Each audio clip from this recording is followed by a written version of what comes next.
Hello everyone, and welcome back to my channel. If you don't know me, I am Angela, and I find my paradise through reading, of course. And I am so excited. I'm so excited. I had to make like this special one-off video. Every once in a while, there is a book that I have to talk about individually, not with all of my other updates. I finished Crime and Punishment. Oh my God. Okay, I gotta tell you guys about this. Okay, my book. I put it back on the bookshelf. 1 second.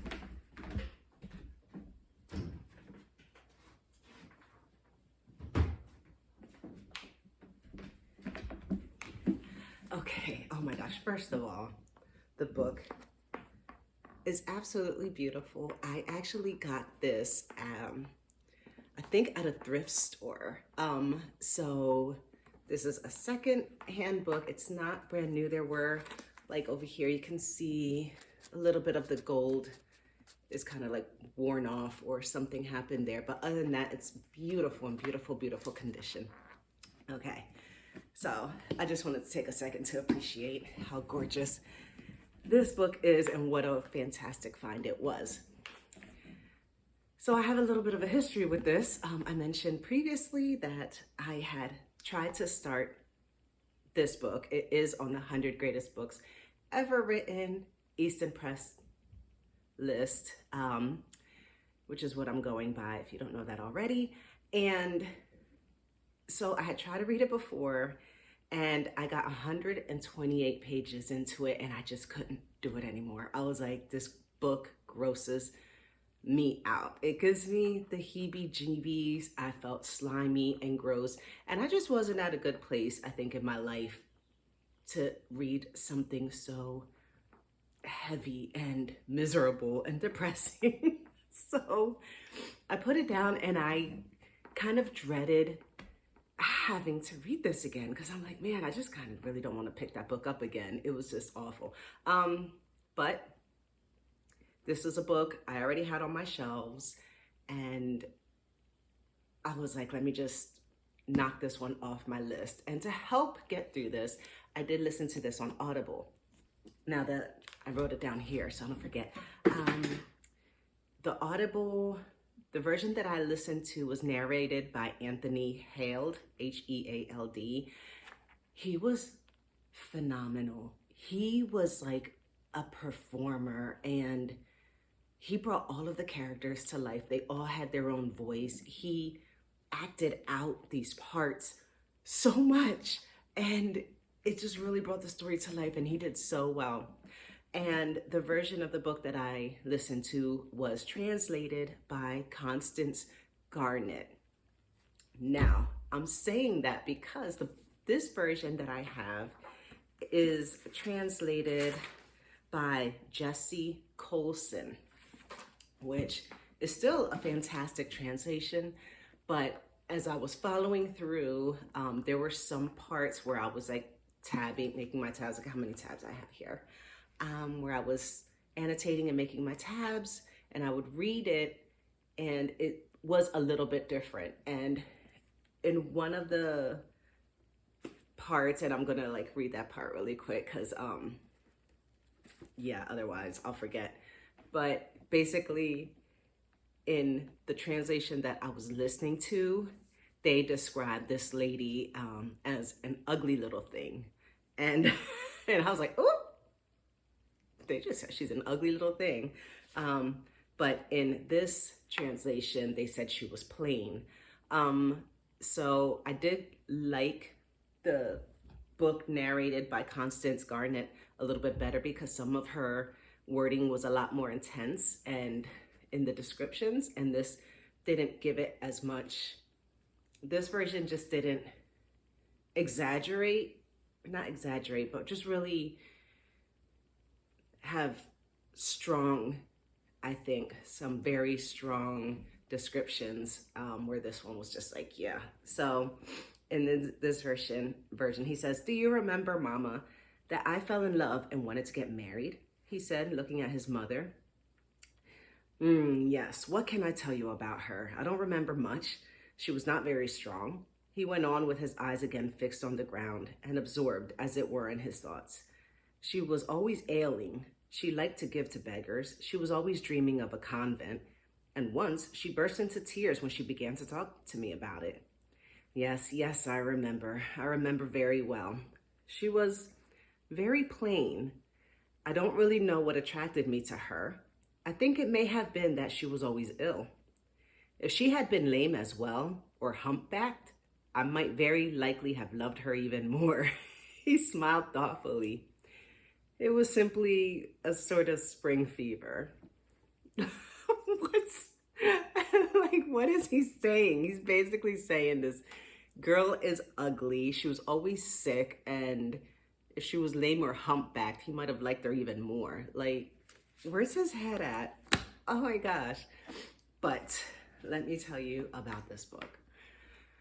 I don't know what I can say about it without giving any spoilers, but I can tell you I am so, so glad I picked this book back up and gave it another go and stuck with it through to the end, because goodness gracious, this book is nuts. It had so many twists and turns, and sometimes you thought you knew what was going to happen. You're like, oh, there he goes. All right, finally. And then boom, like something happens and something else happens. The characters were nuts.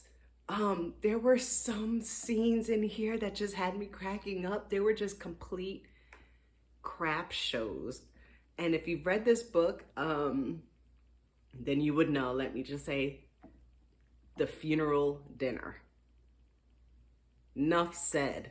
The scene at the funeral dinner was nuts and hysterical. And people were like fighting and throwing things and accusing. Just, it was crazy.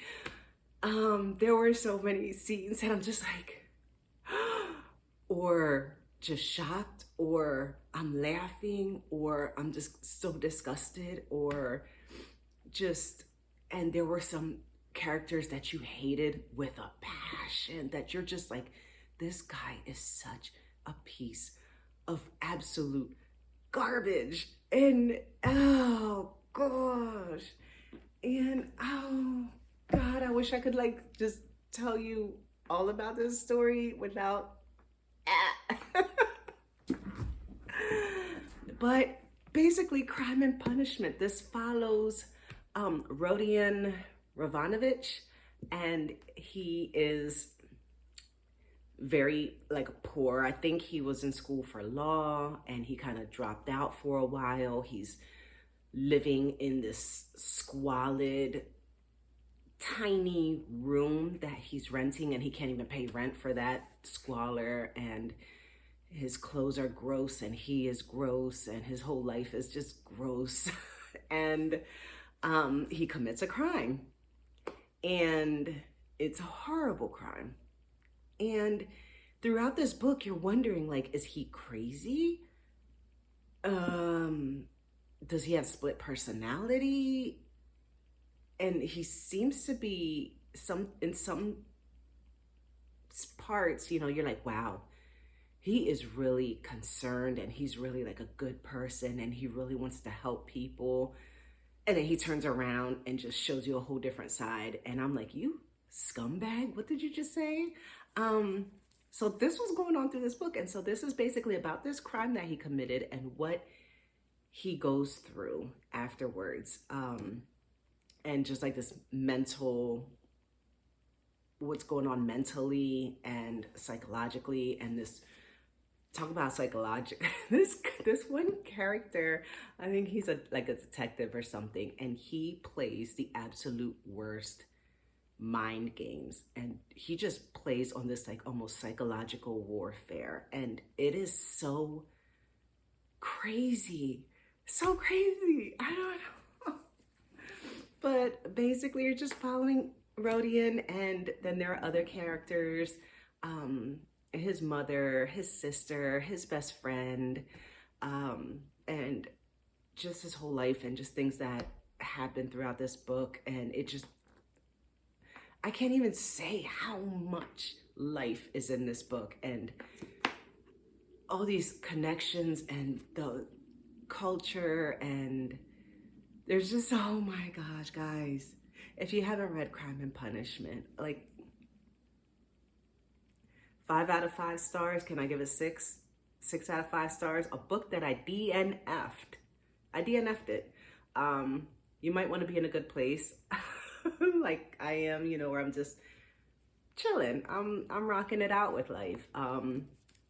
But give it a go, man. Just give it a go. And if you don't have the book, listen to an audio version of it, which I think really helped a lot, especially because this is Russian. This was originally a Russian piece, and so a lot of the names are difficult to pronounce.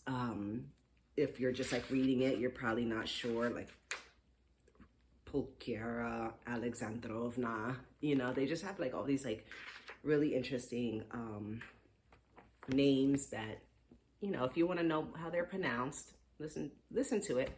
Not just that, but I think the audiobook was like 25 hours. So it was a little bit lengthy. And I was like, well, I'm going to do about an hour a day and then get this done in like 25 days so I can cross it off my list. No, I did it in like less than 2 weeks because I really looked forward to listening to this. I had my headphones on, and I would, like, if I'm washing dishes, if I'm driving to work, I'm listening to it. On my lunch breaks, I was listening to it. Like, any opportunity I had, I wanted to listen to this audiobook because it was so fantastic, and I just really didn't know what the heck was going to happen next. And I really, goodness gracious, guys, like, this is why I read. This is why I read. Like, I just, oh my God. I had like such a connection with this book and was so surprised and entertained for 2 weeks. Like, anybody can sit down and like watch a movie and be like, oh, that was great, you know, and it's over in like 2 hours or whatever. Like, this had me on my toes for 2 weeks. And I can see me reading this again. I really can. Crime and Punishment, people, like, give this a go. I'm telling you that when you're going through like the 100 greatest books ever written, like I am, and you're just like, you're reading books that you wouldn't have picked up otherwise, and you have no expectations. You don't even know what they're about. You're just like, okay, this is on the list. Let me pick it up. And I have just, time after time after time, have just fallen in love with these books and these characters, and have just, I feel like I've journeyed around the world, I swear, with these books. And it's just, it's incredible. It's such an incredible experience. And I highly recommend it, guys. I highly recommend it. So I'm glad I got that off my chest. So thank you so much for listening to me. I wanted to just rant and rave and finish Crime and Punishment. And let me take my little bookmark out of here. You know how I like matching my bookmarks, and I did use that one. And hold on. Let me do a flip through a little bit. See if you can see this.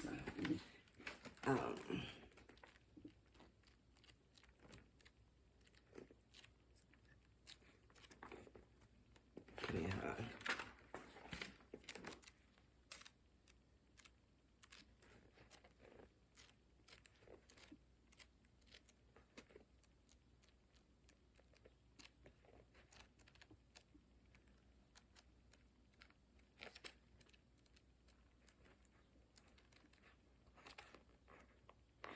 And you know what? Like, let me just mention really quick. People are like, oh no, you're like highlighting and writing in, you know, like just this beautiful hardcover gold foil edge book. And yes, yes, I am. Why? Because it's my book and I do what I want. But that's just like part of my experience. And it's, yeah, like when I go back through this book, because it's my book, I can see the items that I highlighted and what my thoughts were at that point, and how I felt about certain things. Look, I put like, what is this dude up to? The face I drew here. I was like, oh!